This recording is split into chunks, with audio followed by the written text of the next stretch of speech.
Welcome to Conversations from St. Norbert College, a program that invites you into discussions taking place in your community on today's local and global issues. Now, your host for Conversations from St. Norbert College, the Dean and Academic Vice President of the college, Michael Marsden. Good evening. My name is Michael Marsden, and I am your host for this edition of Conversations from St. Norbert College. Our topic this evening is how the study of mathematics is central to a liberal arts education. Our special guest this evening is Dr. Terry Jo Leiterman, an assistant professor of mathematics at St. Norbert College. Dr. Leiterman received her undergraduate degree in mathematics from the University of Wisconsin at Oshkosh and her doctorate in mathematics from the University of North Carolina in Chapel Hill. She joined the St. Norbert College faculty in the year 2006. Most recently, Dr. Leiterman and a group of her students have been in the news for building a square-wheeled bicycle. Not only did they build it, they rode it. And I might add, I did as well. Pleased to have you with us, Terry Jo. And that was quite an experiment that you ran with your students, and it received a lot of publicity, of course. But you described it to me earlier in a conversation we had as a classic problem in mathematics. What exactly is classic about it, and why did you decide to take this on as a project with your students? Yeah, I think this project offers a great story. Actually, the idea sort of started in spring 2007. Despite my hard work, I had found that my students' problem-solving abilities weren't meeting my expectations. And I was particularly disheartened because even the good students weren't quite meeting the expectations. They could solve routine problems. They show no lack of sort of factual knowledge, sophisticated techniques. But when things weren't conventional, they really struggled. And around that same time, I had actually gotten really lucky in terms of getting in touch with the Mathematical Association of America. I had published a series called Research Issues in Undergraduate Mathematics Learning, where a group had carefully documented exactly what I was observing. And the title of their work was Even Good Calculus Students Can't Solve Non-Routine Problems. The recommendation was not that students should get more facts, but that they should get, that teaching techniques should be developed to enhance their problem-solving abilities. And that's where you came up with this idea. Absolutely. And I went back to thinking about my students, and when they're faced with these sort of non-traditional problems where they really have to think outside the box, they see them as impossible. So my job was to sort of find the classic mathematical problem. Something which seems to be impossible, but which really can be solved. Absolutely. And I wanted to do it in sort of a non-traditional teaching way in terms of having this laboratory component, this really hands-on experience where they could really get involved and have an opportunity to be real applied mathematicians in some setting. The problem is has some history. The theory had been solved in the 60s, but the students didn't know that. Okay. And so it was fantastic to see them discover this, and like you said, it got a great deal of attention. It really did. Why do you think it got so much attention? It really was a news story that had legs. You know. Yeah, I think it got so much attention because I think math educators know that across the nation sort of know we face some special challenges, and the fact that these students did the impossible, and they did it without a grade. You know, they did it to do it. Because they wanted to do it. Because they wanted to do it has really sort of inspired a lot of conversation in the community, and even in the higher education community as well. Now, we were able to talk to one of your students, Stephanie Schauer, about this, and it'll be interesting just to watch what she had to say. The square-wheel bicycle has really deepened my interest in mathematics and opened up a whole new world to me. It's given me insight. The coursework that I've had here at St. Norbert College, it showed me how they're all interrelated together. The collaboration between my classmates has been phenomenal. I can't believe how much we got done in such a little time. And all of this was done outside of class. So there were a lot of late nights put into this, a lot of email communication. As a future educator, I really see the importance of making math hands-on, exciting. My future work with adolescents, I usually hear that math is less than exciting. So to be able to use this project and show the students what I've done, and hopefully that they'll want to do something of this on their own in the future. Well, Stephanie's comments are certainly a good example of the impact this kind of a project has on students. So, it was really transformed that whole group. Well, that is exciting indeed. Now, a former member of our Board of Trustees, whom I think you know, Dr. Keith Devlin. I do. Dr. Math on NPR Radio. Yeah. He's written a lot about the connections between mathematics and what he says is our innate ability to do mathematics, but he also ties it to the arts, and particularly the literary arts. Yeah. What are some of those connections, and what have you learned from Dr. Devlin's work? Yeah, Keith Devlin is also actually a consultant on the TV show Numbers. Oh, yes. And when we debuted our square wheel bicycle, he was actually our guest speaker at the Pi Mu Epsilon conference. So it was really great to have a deep, meaningful conversation with him. He has written a few mainstream mathematics books where he really does try to challenge the stereotypes and make some connections and make people believe. Actually, he offers a lot of exposure to some of these behavioral psychologists who have done studies to really show that children and animals do have an innate ability to understand numeracy and quantitative reasoning, and but typically gets squashed. How does that happen? Yeah, I think I would say that the main reason why this happens is by a few myths. One of them being that you're either a math type or you're not. And let me explain why that causes us harm. If you believe that you're a math type or you're not, you're either one or the other, then when things get difficult, you just stop and you say, oh, I'm now the non-math type. It's a socially acceptable reason for Absolutely. not going further. Instead of when you hit a difficult topic, say in another field, you work harder.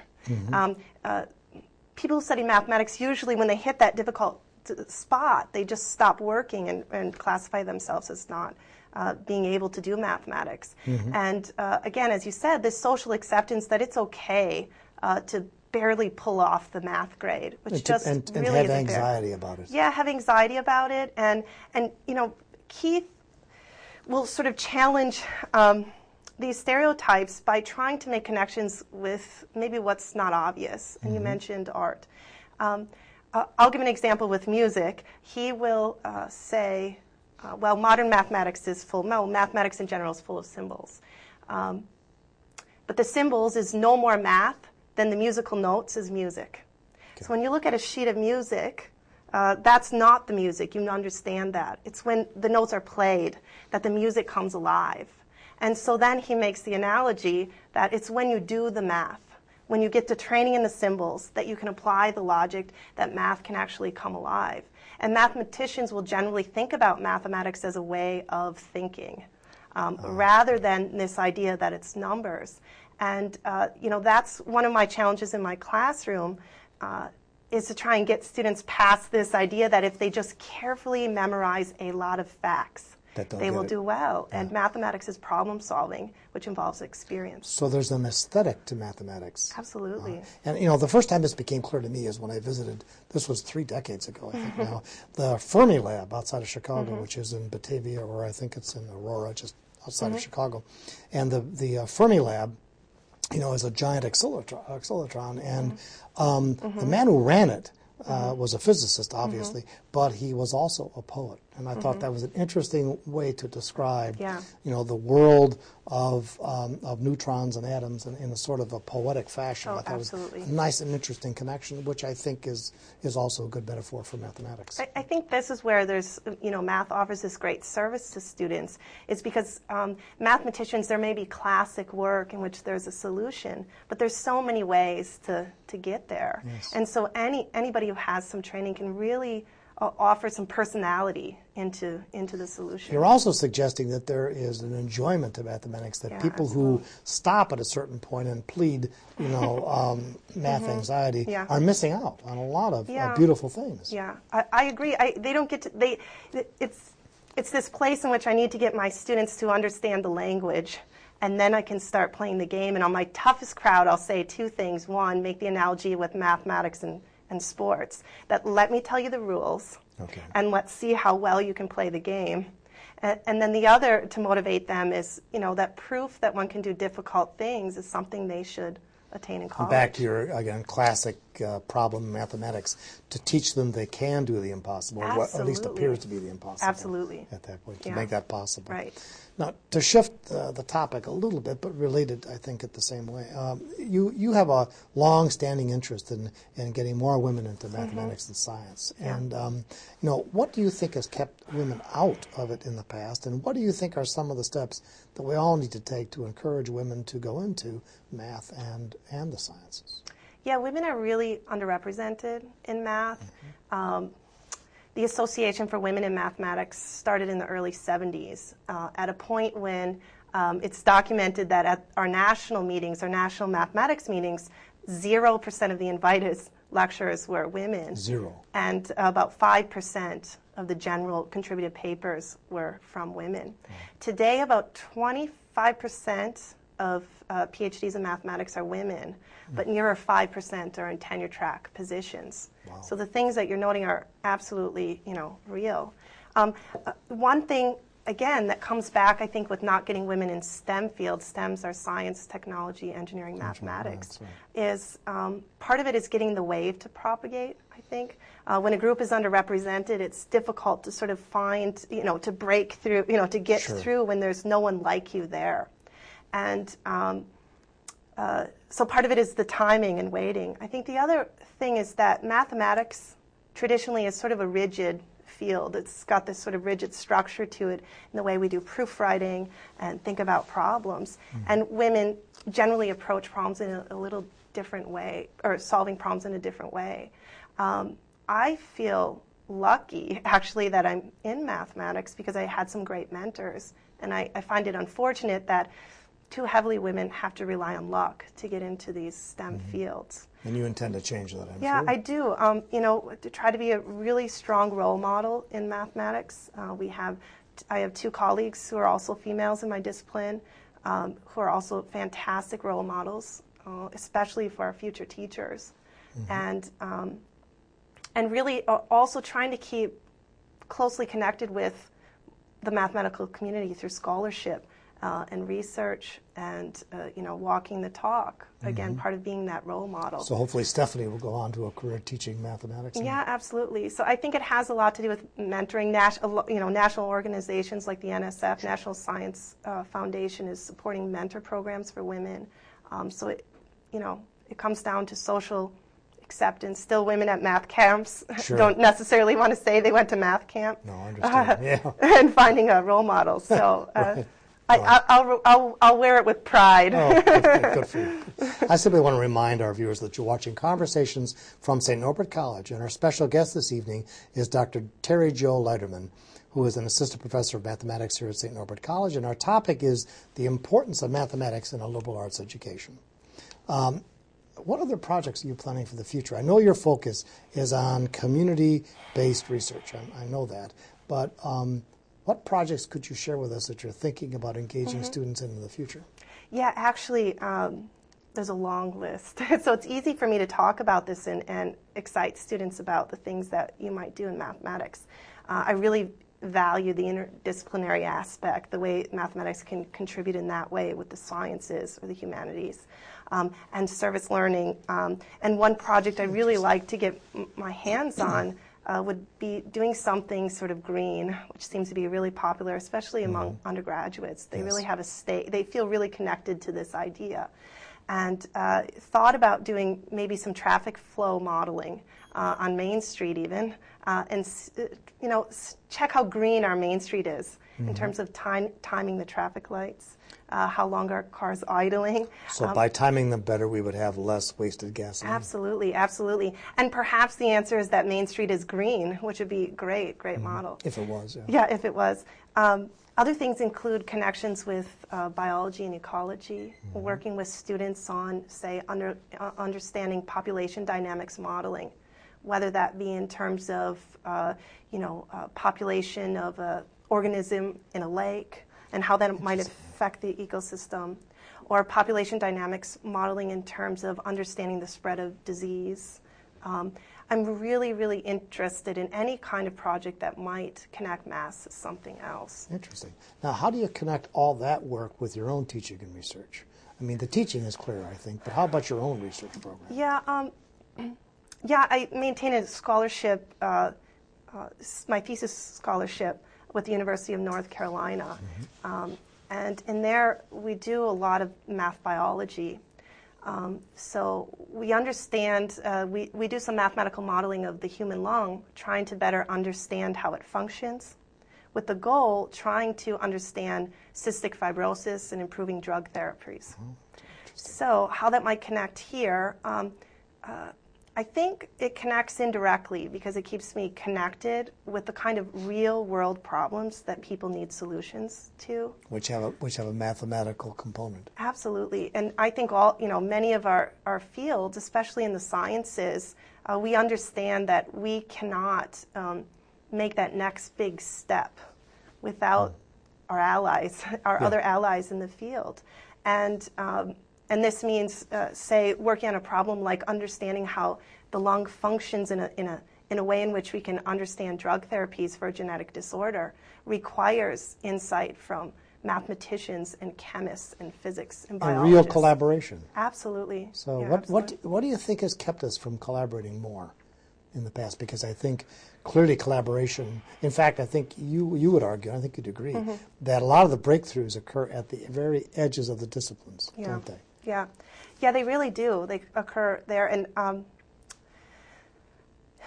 do we get people to see that and understand it? That collaboration can lead to more breakthroughs. You know? Yeah, I think one way. One way is to get our. If I can speak from a teaching point, is to get our students in there with their sleeves rolled up, and to push them to the end, push our students to that cusp. And they can experience for themselves that I can't get any further unless I pick up a biology book, or unless I pick up a chemistry book, or unless I talk to my friend in physics. And get that information. Yeah, and I think one way in which maybe beyond the students, others might understand it is when they really think about, the real problems that we're facing, whether it be cancer or global warming. They're so complicated. I mean, we really don't understand them. It would be sort of naive to expect that one discipline would have all the answers. And we really, it is the supreme partnership to try and solve real problems. Well put. I think also we have to get our colleagues to understand that principle so that when we tackle a problem that we will seek advice from our colleagues just as the students would seek advice from their peers. Yeah. And input and help. It almost talks to the team approach, doesn't it? Yeah, it does. And there's an immediate challenge. The challenges that I found in my experience with interdisciplinary work is that often my colleagues and I in different disciplines are talking about the same thing but using different languages. Yeah. And so that initial language barrier again, may make it feel impossible. And if you're really connected with your scholarship, you understand the big pictures that, we can make small steps of progress. And once you can get past that language barrier, it's amazing to see, you're doing the same thing I'm doing, right? That is your theme, isn't it? Making the impossible possible. That's right. That's well done. Now, another one of your projects is to run a summer research program for students, undergraduate students.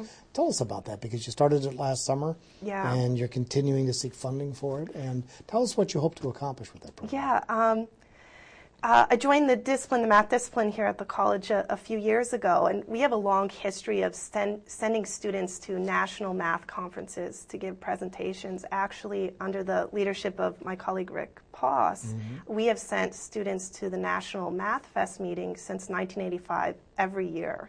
And actually, no other school in the nation can say that except for us. And now, with this sort of new dynamics, the way in which mathematicians are being trained, particularly with a stronger emphasis on applied math and interdisciplinary mathematics, it was the next right step for us. As a discipline, it was time to sort of start thinking about training our students here, because there's so much that we have to offer in all disciplines, including mathematics. So your goal would be to have a vibrant summer institute here for our own students. Yeah. And would you bring in students from other institutions if you could fund them? Yeah, we might. I think right now our commitment is really to our students. I think we see that there's a lot of stuff that helps them out, that they benefit from, especially when they leave the college, that happen outside of the classroom. So the more opportunities we give our students to learn in this laboratory setting or in a setting that's non-traditional or non-conventional, it really serves them well. So we may consider these kind of collaborations. It would probably be student-centered, where the students would be working maybe across colleges. But right now our commitment, especially in the early stages, is our students. You've given us some directions you would like to go in. I'd like to take you about 10 years and have you look backwards. So 10 years from now, you're looking back at your time at St. Norbert College. What would you like to have accomplished during that period of time? How would you like to see things different here? 10 years, so you gave me a lot of time. Okay, right. So yeah, in terms of teaching. Research, involvement of students, pushing the edges we've talked about, collaboration we've talked about. Teaching, if I were to address teaching, one thing I'd like to do is see that we offer more mathematics classes that are organized like they might be, like classes are in the traditional sciences. I'd like to see us offer math classes with a separate lab component. The bike project, another course I did where we had a fluid mechanics laboratory component, where we actually had this special time aside where we really put what we were learning in the classroom in practice. And I think that this is still a unique idea in the mathematics community, so I'd like us to move in that direction. In terms of research, certainly undergraduate research, I think it's invaluable for our students. I think that this kind of thing really makes them highly competitive when they leave here. And if I could give every one of my math students, our math students, an undergraduate research experience, I would. So I hope that that program grows, and I also hope that the kind of scholarship we do continues to make bigger and bigger contributions to real problems. That would be nice. And I think then one other thing I'd like to see us be able to do is to attract national attention through grant funding, either through the National Science Foundation, whether we get REU or research experiences for undergraduates, funding from well-known agencies. That would be something maybe even the National Institute for Health, given your work with with disease. It might be very interesting to see that. Even the Wisconsin Space Grant Consortium, even through the state there, too. So. That's right. You're also our representative, too. I am. Which we appreciate, ultimately. I think you've said somewhere, and I think, and I hope I'm not misrepresenting your position, but that you feel that mathematics is central to St. Norbert College's mission. Now, we've talked about the fact that it's central to the liberal arts. How is it central to the mission of the institution? Yeah, I think what's special about all of us have an affinity for our disciplines. Sure, of course. What's special for me about mathematics and our mission is this opportunity to mathematics offers educators special challenges because we're backed up against a lot of math anxiety, myths. Yes. When you're hit with these huge stereotypes and you can overcome them, this is truly transformational for our students. That aha, what was impossible isn't impossible. Oh, you mean I am a math type? Those kind of things. And to think about mathematics no longer as symbols, but a way of thinking. I could think like a mathematician even if I weren't one. And that kind of transformational, that challenge that goes into really pushing your stereotypes, I think makes mathematics an ideal discipline to offer students some experience in. Can I go backward just a little bit here? Because what was wrong with our approach to mathematics education that allowed us and allowed people to believe they could be categorized as the math type, the non-math type? What went wrong? Yeah, I don't know if I would think about it quite that way. I'm not sure that anything went wrong. I just think that perhaps the way in which we use math is changing. I think that probably there was some basis in that conventional thinking, although unfair, because at the heart of mathematics for so long was more theory than practice. And many students who study mathematics get to techniques, algebra, calculus, where it doesn't connect to the real world. Yeah, and so someone who isn't a trained mathematician doesn't get past, like we just talked earlier, to that next step. So I'm not sure so much if anything went wrong, but now I think even the sciences, as we said earlier, in general, are finding that they have another role to play, and it's this collaborative role. And our students are that generation, and it's so important that we get them ready, at least mentally, that I can do this, or I'm not scared of this. I'm going to give it a shot and see what kind of progress I make instead of immediately turning yourself off. Yeah. Well, if I've heard you correctly, what I think you're saying is that maybe it wasn't so much we were teaching it wrongly, we didn't teach it completely. Mm-hmm. So we didn't show people the transformational qualities of mathematics. Is that a fair way to put it? Well, yeah, perhaps. I think that for many, theory is transformational. Mm-hmm. I think probably its use is different. I mean, its need. People are relying on math modeling more. They now. See the value of it. Yeah, and mathematicians always see the value in mathematics. Of course. It's those people who aren't mathematicians and don't know it. Yeah, that don't see it, yeah. Don't see it at that point. Are there particular teaching techniques that have been more successful than others? I mean, this is a broadly stated thing about theory to practice, but are there particular techniques that you recommend? Yeah, I find that my students really gravitate towards laboratory experiences. Mm-hmm. They're intimidated by them because it's new, it's different. I'm not doing pen and paper calculations. I see. But these are the kind of experiences. More the hands-on? Yeah, I find that that's true when they can really dive deep into a topic. That may be with some theory, but I can't get all my students to that place. Not all of our students get to that deep theory place. But the others, they can get further than what they had thought if they can really make it applicable to their lives. How do you get to the next step, which is to show them the innate beauty, the innate aesthetic of it? How do you get there? I think it's pride. I think it really is. I think for my students who did the Square Wheel Bicycle project, they own this project. They own this work. To them, so what if it was done in the 60s? This is their work. They did it. This is. I was a mathematician, and I think it's that pride that, boy, I didn't think I was going to do it, but I can do it. This is beautiful. That kind of stuff. Interesting.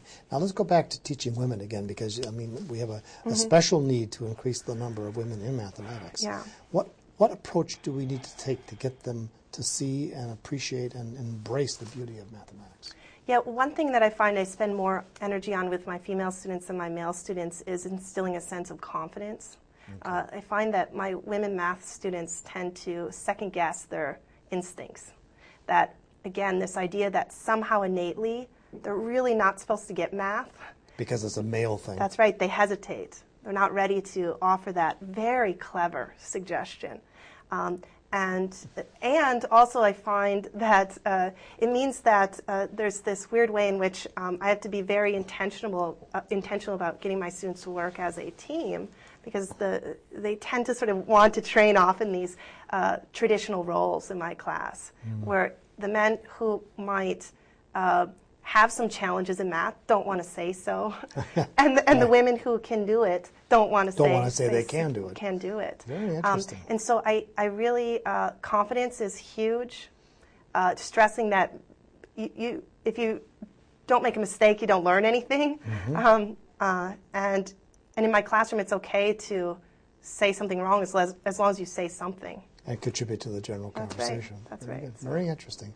Well, I would like to thank our very special guest, Dr. Terry Jo Leiterman, for sharing her expertise with us this evening. Please join us for future programs as we continue our exploration of the world of ideas. Until then, I'm Michael Marsden for Conversations from St. Norbert College.